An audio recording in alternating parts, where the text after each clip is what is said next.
मेरी तरफ से अस्सलाम वालेकुम। इससे पहले कि हम इस वीडियो में इसके मकसद की तरफ बढ़ें, मैं दोस्तों को रिक्वेस्ट करूंगा कि मेरा चैनल सब्सक्राइब करें और जो है बेल को ऑल प्रेस करें ताकि हर नई आने वाली वीडियो जो है वो बर वक्त आप तक जो है इतला उसकी पहुंचती रहे। तो आते हैं हम जो है इस वीडियो के मकसद की तरफ। जैसे कि जो है इस खिता में भी जो है एक इस मौजूदा वक्त में जो बड़ा इख्तलाफ पड़ा हुआ है कि कुरान जो है वो अरबी है और जो है हम अजमी लोग हैं, जो है हम कुरान के सही मकसद को जो है वो उसके तर्जमे को जो है सही समझ नहीं सके और ये सही बल्कि तर्जमा ही नहीं कर सके। तो बड़ी हैरत होती है कि अरबी की ग्रामर जो है उसके बरक्स जो है यहाँ तर्जमे किए हुए हैं। ज़ालिकल किताबु ला रैब फीहि हुदल लिल मुत्तकीन। तो मैं इसका जो सही तर्जमा बनता है प्रूफ के साथ जो है वो मैं बयान करूँगा। पूरे कुरान में जिक्र है कि पहले आसमान के ऊपर जो है उम्मुल किताब का जो निज़ाम जो है कायम है अल्लाह ताला ने किया हुआ, जहाँ मलाइका के पैरे भी लगे हुए हैं और मलाइका हम पे वहाँ से जो है उस किताब का जिक्र भी कर रहे हैं एक रूहानी असर के ज़ेरे तहत, जो कि हमारे कुलूब के ऊपर जो है वारद हो रहा है बमैश शहद की मक्खी के हक समझ मिल रही है बिल्कुल कुरान के मुताबिक। तो ज़ालिकल किताब इसका जो असल तर्जमा है वो तो ये है कि वो किताब जो यानी जो पहले आसमान पे उम्मुल किताब है, ये उसकी तरफ इशारा है। और जो है उसमें इसलिए आगे जिक्र है कि इसमें कोई शक नहीं कि देखो इस जहान में हजरत मोहम्मद सल्लल्लाहु अलैहि वसल्लम की शख्सियत और उनके कौल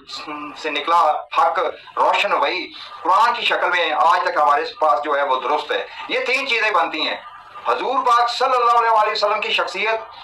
कुरान और पहले आसमान पे जो है उम्मुल किताब से इसकी जो समझ नाज़िल हो रही है हर शख्स के हर जीरू के कलूब के ऊपर। तो ये जो फी है इसके आगे भी जो है तीन नुक्ते हैं, पीछे भी तीन नुक्ते हैं, वो इसी चीज को मतलब प्रूव करते हैं कि आसमान पे ये जो किताबी शक्ल में हमारे पास जो है और जो हजूर पाक सल्लल्लाहु अलैहि वसल्लम ने अपने कौल से बयान किया, इसमें कोई शक नहीं, बिल्कुल ये सही है ये तीनों चीजें। अब इसका जो अगला मफहूम बनता है कि हुदल लिल मुत्तकीन, यानी इसमें हदायत है मुत्तकीन के लिए। अब मुत्तकीन कौन है? मुत्तकीन वो है जो अपने कल्ब को वसवसा से एक पैरा देते हैं अपनी ज़हानत के ज़रिए तहत कि मैं अपने दिल में वसवसा नहीं आने देंगा। इब्लीस का वसवसा आया तो बंदा बैठ जाता है, उस के ताने बाने बोलने बैठ जाता है, फिर उससे ख्वाहिश पैदा होती है, फिर बंदा जो है उस ख्वाहिश को लाजम अपनी तकदीर बनाने पे तुल जाता है और यहीं से जुल्म का आगाज होता है। तो सबसे पहला जात तो यही है कि अपने कल्ब को जो है इब्लीसी वसवसों से जो है महफूज रखना है, हटाना है उनको, तभी इसमें हदायत आएगी जो नजूल हो रही है। देखो इस नजूल का जो है एक और जगह भी जो है कुरान में जो है बड़ा प्रूफ है। अल-सबा 48 नंबर आयत में, अलबत्ता मेरा रब, या ऐसे कहो कि पहले कहो मेरा रब सच्चा दीन बरसा रहा है और वो गैब का जानने वाला। अब ये जो अलका इंसान के कल्ब पे हो रहा है उम्मुल किताब से जो जिक्र कर रहे हैं मलाइका, उसके एक अल्लाह ताला ने असर डाला हुआ है कि वो पहुंच रहा है। यानी ये आप कह लें कि अल्लाह की तरफ से हक नशरियात है जो हर कल्ब के ऊपर वारद हो रही है। इसीलिए जो है हजूर पाक सल्लल्लाहु अलैहि वसल्लम ने इस बारे हदीस भी कही है कि ऐ मुसलमानों तुम गोश्त के उस लोथड़े को जो कि तुम्हारे सीनों में है दुरुस्त रखो। तो बहरहाल ये है कि जो मुत्तकीन होंगे कल्ब को साफ सुथरा रखते होंगे, शैतानियां वहां जगह नहीं बना रखी होगी, तो हक तो वहीं समझ आएगा, वहीं प्रूफ होता, बंदा इंसान गौर करेगा। और एतकाफ में बैठना दुनियादारी से हट के जो है दुनियादारी के मामला से कट ऑफ होके कल्ब को बिल्कुल ये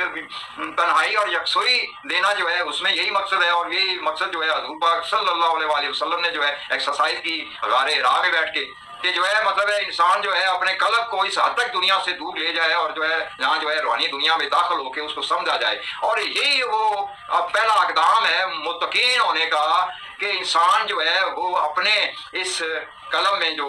हक नजूल हो रहा है उसको समझने के लिए उससे पहले जो है शैतानी वसवसों से दिल को बिल्कुल पाक करे। और यही सही मुत्तकीन इन्हें कहा जाता है। और फिर समझ आता है कि अल्लाह ताला या इंसान से क्या कह रहा है। तो अगर जो है हम जो है अपना वो रेडियो जो शैतान की तरफ लगाया हुआ है उसकी सुई जो है उधर घुमाई हुई है और बिल्कुल जो है हक के नजूर से बिल्कुल मुसलसल गफलत कर रहे हैं, तो फिर तो हमें कुछ भी नहीं जो है हक समझ आएगा। हम तो वो बड़ी जो है अल्लाह की जो रहमतें हम पे नाज़िल हो रही है उनसे हम गफल है, कभी सोचा ही नहीं किसी ने जो है कि अब भी जो है बहुत सारे लोग इस बात पे बहस करते हैं कि यार ये जो आप कह रहे हैं कि मुसलसल जो है वही रुआ सादका जो है इंसान के कल्ब पे उतर रही है हर शख्स के। तो ये जो है सूरत अल-सबा آیت نمبر جو ہے 48 جو ہے اس میں یہی چیز ہے کہ کہو تیرا رب جو ہے سچا دین برسا رہا ہے. اور یہ تفسیر لکھنے والے بھی جو ہے اس کا یہی جو ہے مطلب مفہوم لیتے ہیں کہ جیسے بارش ہوتی ہے یکدم بہت سارے جو ہے بوندیں چلنا، یکدم بہت سارے جیسے تیر چلتے ہیں، اسی طرح یکدم بہت سارے جو ہے کتاب سے قلوب کے اوپر، ہر چیز روح کے قلوب کے اوپر جو ہے وہ ایک نظام ہے اللہ تعالیٰ کا، اسے عام بندہ نہیں سمجھ سکتا. علم کو علم ساتھ کے زیر تحت جو ہے اس کی تحقیق بہت گہرائی تک جو ہے بات کو سمجھا جا سکتا ہے. تو بہرحال یہ ہے کہ یہ جو قرآن میں بہت ساری معاملات میں جو ہے ایک اصول، ایک ضابطے، یعنی عربی گرامر تو کہتی ہے کہ ذالک جو ہے اس کا جو ہے مقصد وہ ہے جو ہم سے دور ہے چیز، مگر انہوں نے ترجمہ جان بوجھ کے جو ہے غلط کیا ہوا ہے گمراہ کرنے کے لیے. پھر اس یہ کے اوپر جو ہے یہ لڑتے بھی ہیں کہ جو ہے یہ تو آپ وہ کیوں کہتے ہیں، یعنی اسی لیے یہ کہتے ہیں کہ یہ نہ قرآن سمجھیں اور نہ ان کو اصل چیز کا، اصل صورتحال کا پتہ لگے کہ یہ جو ایک ایسے تکون ہے نا، یعنی اللہ کی کتاب سے وہی روشن جو ہے حضور پاک صلی اللہ علیہ وسلم پہ بھی آئی اور وہاں سے جو ہے مطلب ہے ہمارے قلوب کے اوپر اس کی سمجھ بھی آ رہی ہے. اتنا بہترین نظام ہے. اسی لیے اللہ تعالیٰ کہتا ہے کہ قرآن کے اندر اور اپنے اندر غور کرو، تمہیں باہر کسی جو ہے کتاب کی، باہر کسی اللہ تعالیٰ کے اس قرآن کے علاوہ کسی اور کتابوں کی ضرورت ہی نہیں پڑے گی. دوبارہ جو ہے یہ غور کرنے کی صورتحال ہے کہ ہمیں جو ہے بہت ساری جگہوں پہ غلط ترجمے کر کے اور جو ہے بہت کچھ چھپا کے ہمیں پتہ نہیں کدھر کا کدھر لے گئے.